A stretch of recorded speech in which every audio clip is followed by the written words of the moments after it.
նոտաներով մի բան արեք էլի։ Ինչ ա վերջին բանա։ Չէ, դե գնում է, չէ, հրաժեշտի նոտայով ելույթ ունենամ։ Լիպարիտ Դրմեյանը քաշվեց, ամփոփենք։ Քանի սեկտը չեն փակել։ Ինչև է։ Չէ, լավ գաղափար է, ինչ արած։ Չենք մտածել դրանից։ Մենք ենք փորը տալիս էլի բոլորին հերթով։ Քանի որ ընդդիմությունը, մասնավորապես Հայաստան դաշինքը, օրինակ, Աղվան Վարդանյանի շատ սկզբունքային քայլերի շնորհիվ փաստացի կարելի ասել զրկվեց այն բարոյական իրավունքից, որ կարող է ձեզ մեղադրել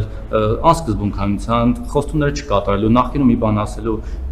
հետո ուրիշ բան անելու մեջ, այդ սուրբ գործերի մնաց մեր վրա։ Հիմա ես հիշեցնեմ երկու դրվագ։ Հենց հիմա կառավարության դիմաց վարորդական իրավունքի զրկվածները հիշեցնում են, որ դուք ընտրություններից առաջ իրենց խոստանում եք վերականգնել իրենց վարորդական իրավունքները, հավանաբար այդ խոստման շնորհիվ էլ գնացել երևի շատերը ձեր ձայն են տվել ու չեք կատարել ձեր խոստումը։ Երկրորդ վերջին 1 տարվա կատարվածքով օրինակ եթե ասենք վիճակագրություն չեմ անել, բայց բազմաթիվ դեպքեր ենք լսել բանակում, խաղաղ պայմաններում, խաղաղության հաստատված պայմաններում զոհերի սպանությունների մասով։ Ես ուզում եմ ձեզ հիշեցնել, որ երբ որ դուք լրագրող եք, մի այսպիսի հոդված եք գրել, ինչը շատ ուշահարվեց, քննադատվեց, դուք այսպես սեմ ասում եք Վազգեն Սարգսյանի ղեկավարած բանակի դերը ու գրել եք, որ բանակը նվեր մատուցեց զինվորների մայրերին, զինվորների դիերը, իրենց զավակների դիերը նախատնական նվեր էին մայրերին։ Ես չգիտեմ դուք հիմա նորից այդպեսի բան ձեզ թույլ տայ գրել թե ոչ, բայց հիմա կարող ենք նույնը ասել, որ ձեր եւ Սուրեն Պապիկյանի ղեկավարած բանակը պարբերաբար նվեր է մատուցում զինվորների մայրերին, ցավալիորեն այդ զինվորների դիերի տեսքով։ Ընդ որում այդ զինվորների հարազատների շատերը ձեզ են ձայն տվել, կան այդպեսի որոնք ձեզ են ձայն տվել եւ այդ հույսով որ խաղաղությունը հաստատվել իրենց զավակներին ուղարկել են ձեր ղեկավարած բանակը։ Մի բան էլ տնտեսության մասով էլ այստեղ բողոքի ակցիա են անում, չգիտեմ, Արարատսեմենտներ, Ծառուկյանի մյուս բիզնեսների աշխատակիցները։ Դուք ասում եք պետականացրին, բայց հանրային ընկալման մեջ ասում է, որ դուք խլեցիք Սամվել Կարապետյանից հեծը, Գագիկ Ծառուկյանից խլեցիք Արարատսեմենտը, Մուլտիվելնեսը, որտեղ Տիգրան Ավինյանների դեպ Պարապում եւ Վահագն Ալեքսանյանը, ելի այլ բիզնեսներ եւ փակեցիք փաստացի 10,000-ից ավել աշխատատեղ։ Հիմա դուք պետության, ժողովրդի ու տնտեսության դեմ եք գործում, թե իրենց օգտին եք գործում։ 10,000-ից ավել մարդ այս պահին մի վարքան էլ Տիկին Բաղդասարյան, 10,000-ից ավել չի թողնում խոսանք։ Դեմոկրատիան Սատիկին Բաղդասարյանը կգնա եւ այստեղ կհաստատենք,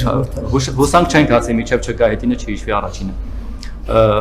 10,000-ից ավել մարդ այս պահին փաստացի անգործ է։ Մարդիկ ասում են, որ լավ դուք Ծառուկյանից եւ նրա հարուստներից վրեժ լուծեցիք, Ծառուկյանին նստեցրիք, կառույցի գլուխը կերակ, մեզանից ինչ եք ուզում։ Մենք, ընդ որում էլի շատերը առանց մոլի շատ աշխատակիցներ ձեր համար ճամփա են փակել, այսքանից հետո էլի ձեզ ձայն են տվել, պես վերջին ընտրություններին։ Այդ մարդիկ ինչ մեղք ունեն, որ այդ մարդկանց թողել եք դուրսը։ Ինչ են ուզում անեն։ Ծառուկյանի այդ հարցերը ձեր անձնական վրեժը հասկացան։ Մարդիկ այդպես են ընկալում, որովհետեւ իրավական գործընթաց դրա տակ չեն տեսնում։ Զինվորների մայրերի մասով այո կարող ենք այդպես ասել, որովհետև փաստը դա է, դա շատ ցավալի փաստ է։ Ցավալի, այո, դա ցավալի իրողություն է, որ մենք ամեն անգամ նման դեպքի հետ բարձա, որ շատ ծանր ապրումներ ենք ունենում, բայց փաստը դա է, բայց ես ուզում եմ ձեզ բազմաթիվ այլ օրինակներ բերեմ, ոչ թե արդարացնելու համար, այլ երեք էլ ասացի, մենք խնդիրները պետք է հասկանանք խորությամբ։ Մենք դեպքեր ունենք, երբ որ մարդիկ ժամանակին պատերազմից խուսափել են, պատերազմից խուսափելու համար բանակ չեն գնացել այլ ճանապարհներով, տարբեր մեթոդներով, հետո իրենց բակում սպանվել են։ Մի քրեական բանի ժամանակ, քրեական միջադեպի ժամանակ։ Այսինքն խնդիրները խորքային են, խնդիրն է նա, որ մենք պետք է հասկանանք, այսօր քննարկում ենք օրինակ կառավարության նիստում, կարա կապը ձեզ այդքան տրամաբանական չտվա, բայց ընդհանրապես քրեական ենթամշակույթի դեմ պայքարը,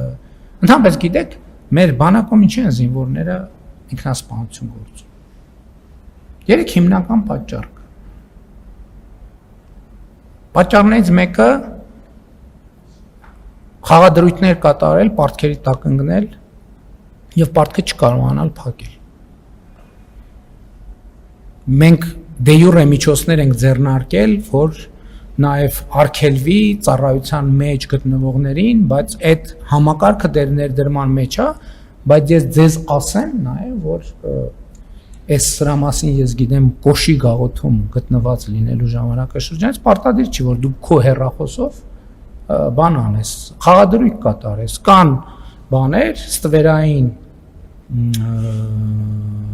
դիլերներ որոնք հեռախոսով խոսքի վրա խաղադրույքներ կատարում են հետո բան են անում այսինքն նույնիսկ եթե հեռախոս չլինի խաղադրույքը հետո եթե հաղթել ես քո հաղթածը տալիս են բայց եթե պարտվել ես հազար ներողություն այդ բառի համար ստանում են բոլոր հնարավոր միջոցներով ինքնասպանության պատճառներից մեկը սա է երկրորդը ընտանեկան կամ անձնական խնդիրները որ քաղաքացիական կյանքում իրանց ինչ հարաբերություններում խնդիրներ են առաջանում եւ դրանք այսինքն ես ասում եմ ինչ որ ուսումնասիրությունները զեկույցները ծանոթալով երրորդը կապված է մի շատ կոնկրետ իրավիճակի հետ մարտական բանում դիրքում հերթապահության քո ժամապահության ընթացքում քնելը մարտական հերթապահության ժամանակ մարտական դիրքում քնողների նկատմամբ ես այս վերջերս մի ռեպը երկ կա երկի հայաստանյան рэպերի երկի մեջ sense նախադասություն կա որ ես ասում եմ ինքը խոսում է իր մասին ասում եմ ես դիրքում քնող չեմ եղել որ կողքից լսող կասի դիրքում քնող այս ինչ նախադասություն է դիրքում քնող չեմ եղել չքրական հիմա դիրքը հետեւյալն է որ ասում եմ դու դիրքը պահում ես մյուսները հանգստանում են քնում են եթե դիրքապահը քնելա շաղմա վտանգի տակ է դրել մյուսների կյանքը եւ ով որ արձանագրվում է որ դիրքի ժամանակ քնելա իր նկատմամբ զինվորները դա քրեական ենթամշակութա թե այս դեպքում անվտանգային ինչ որ գեր ճնշում է արհամարանքի եւ մեկուսացման են ենթարկում եւ դիրքից իջնելուց հետո տեղի ունենում որոշակի բան մեկուսացում գղզիացում եւ այլն հոգեբանական ճնշում եւ այլն եւ այսպես շարունակ այս երեքն են բանակում ինքնասպանությունների հիմնական պատճառը եւ ուզում եմ ասել որ անձնական այդ որ ասում են քրեական ենթամշակույթ տեսեք շատ դեպքերում մենք վերնագիրը դնում ենք տենց ասում ենք քրեական չենք խորանում դա ինչ նշանակում գործնականում հասկանում եք բանակում 85-90% ինքնասպանությունների դեպքերը կապված են այս 3 իրավիճակների հետ ես ունեմ այդ մեղքը բանակի ղեկավարության վրա պետք չգցել ես ունեմ այդ մեղքը որ մինչև հիմա այս խնդրի լուծումը չենք գտել մենք եւ այս է պատճառը որ մենք մեր ծրագրերում քրեական ենթամշակույթի մասին ենք գրում ենք աշակերտների ֆիզիկական եւ դպրոցներից սկսած ֆիզիկական եւ հոգեբանական պատրաստության անհրաժեշտության մասին աշխարհայացքի ընդլայնման մասին ի վերջո զինվորը պետքա նաև բանը լինի, չէ, հոգեբանորեն ամուր լինի, որ նաև կարողանա չքնել, կարողանա հարաբերությունը այնպես լինի, եթե զգա, որ չի կարում չքնի, գնա արթնացնի մեկին ասի լսի, արի կես ժամով չեմ կարում, աչքս կպնում է, դա արդեն քրեական որ փոխօգնության է տրամաբանությունը, ոչ թե մեկուսացման, ես նկատի ունեմ վերնագրերը մեզ շատ դեպքերում և այդ առումով շնորհակալ եմ հարցի համար, որ հնարավորություն տվեցիք այս մանրամասները բացել Որտեղ համոզված եմ լրագրողների մի մասը գիտեն ես, բայց հանրության մեծամասնությունը չգիտի։ Պարոն Մակարյան, ձեր հարցը հնչեցրել եք, գործընկերները սպասում են։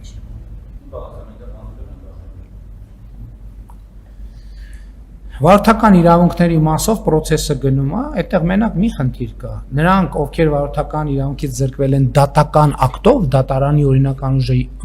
դատարանի ակտ մտել ուժի մեջ, այդտեղ կառավարությունը չի կարող դատական ակտը վերազանցել։ Մնացածը ստանում են, ես արձագանքներ եմ ստանում, մարդիկ իրենց վարորդականները ստացել են, ովքեր չեն ստացել, ինչ որ սպეციფიկ դեպք կա, բայց իմ կռահմամբ մեծ մասը կապված է նրա հետ, որ իրանք ոչ թե բալերի նվազմամբ են ստացել, այլ բանի, այլ դատարանի օրինական ուժի մեջ մտած վճռով, եւ այդ մարդիկ էլ այն ժամանակ, երբ որ մենք խոսում էինք, ասում են այո, որոշ կատեգորիաների մենք հասկանում ենք, որ չի լինի, հələ ուրիշ բան մենք ես իմ խոստումը ամբողջությամբ կատարված է եւ հիմա ընթացքի մեջ է։ Մի ամիս առաջ ենք, բայց դա չի նշանակում, որ բոլորը պետք է հետ ստանային, դա բացի նրանցից եւ հա ժամկետի խնդիր էլ կա, դա 2020-ից կարծեմ հետոյի մասին է։ Մենք 2013 թվին չենք անդրադառնում, մեկը զրկված ա եղել 2013 կամ 14 կամ 17 թվին եւ չենք կարող ուղղակի դե յուրե դատարանի եւ դա մենք կառավարության որոշումներ ընդունելիս այդ մասին ասել ենք, ամեն ինչ պարզ է ազնիվ ինչ որ խոստացել ենք արվում է։ Ոչ մի աշխատատեղ չի փակվել, հիմա նույն Արադ ցեմենտում ընդհատվել էր process-ը, հիմա շարունակվում է, հիմա նաև ժամանակավոր կառավարիչ կնշանակվի, բոլոր տեղերը, որտեղ անհրաժեշտություն կա որոշակի կասեցում, մի քանի օր ինչ որ մի ժամանակաշրջան կբացվեն, կաշխատեն։ Ես կներեք, ես այդքան մանրամասն չեմ տիրապետում նյութին, բայց ես կարող եմ վստահ ասել, որ մեր նպատակը աշխատատեղեր փակելը չի։ Ի վերջո, ես հիշում եմ նաև, կներեք, մարզահամերգային համալիրում ասուլիս էի անում, նույն ձևի լրագրողները հարց են տալիս, ասում եք, էս թալանը հետ կբերեք, այն թալանն։ Ես նախընտրական շրջանում խոստացել եմ, չէ՞ մարդկանց, որ այդ թալանը հետ է բերվելու։ Հիմա հետ է բերվում։ Որովհետև 8-9 տարի հետո ինստիտուտներ են ձևավորվել պետական, ինստիտուտներ են ձևավորվել եւ process-ներ են գնացել, իմիջ այլոց, որ ասում են ընտրություններից հետո, այս բոլոր գործերը, որոնք քննվում են, դրանք ապօրինի գույքի բռնագանձման հետ կապված գործերը, վարույթները սկսվել են 2 տարի առաջ։ Եվ 2 տարի ոչ թե ձգձգվել է, ինքը համադրական դատարանի որոշում ա եղել այդ ընթացքում, իրավակիրառական պրակտիկայի հաստատում ա եղել այդ ընթացքում, ոչ մի բան ոչ արագացվել է, ոչ էլ դանդաղացվել է կիրառման իմաստով։ Ես համաձայն եմ, ես ինքս էլ արտահայտվել եմ, որ ինստիտուտների ստեղծումը գուցե ավելի դանդաղ ա եղել, քան կարելի էր։